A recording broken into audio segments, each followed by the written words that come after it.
સાનામાં બેઠો હોય તને શું સમસ્યા સમસ્યા તે ઘણી મોટી હે, હું કહું હું તને એવી. તને સમસ્યા આવે તો મારા પાસે સમાધાન બદલે એક બાબુ હે એને પાસે જવું પડે. કયો બાબો એવો? એને હું તને બતાડો એવો બાબુ હે.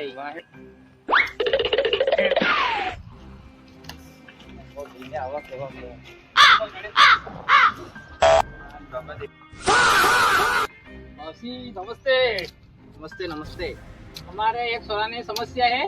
શું સમસ્યા? એની સમસ્યા है लाड़ी नहीं मिलती है ने हो गयो है गांजो पीने फरतो करे. હા यह समस्या है. एનું સમાધાન બદલે કોઈ હે? હા હે, બાવસી બેઠા હતા કે આપણે ખાલી બેઠા હતા કે? વધારે ખર્ચો ન કરવો. તમને એક કુકડું લાવો, એક બોકડો લાવો, એક બિયર લાવવી હે. બીજું વસ્તુ લાગેલા ગણપતિ અંતર ને કેસર ને દીવો લઈ આવજો. એ કુકડું ને બોકડું તો નહીં મળે પણ હવે બિયર લઈ આવો બાર. કુકડું ને બોકડું બેટા પહેલા જુએ. પણ એ કુકડું બાર મોંઘું થઈ ગયું હે એટલે મારી હેસિયત નહીં લાવવાની. તો રખડતો જ ફરે. પણ મારે નહીં, મારા છોકરા ને એક કામ કરો, તમે આજે રવિવારે, કાલે સોમવારે એના લઈ આવજો. એટલે લઈ જાવ કે હા, એક વાર પૂછાડી પછી જો બી બે બાવસી કહી દઉંગા. થઈ ગયો. કાલે લઈને આવો સોમવાર ની દાડે.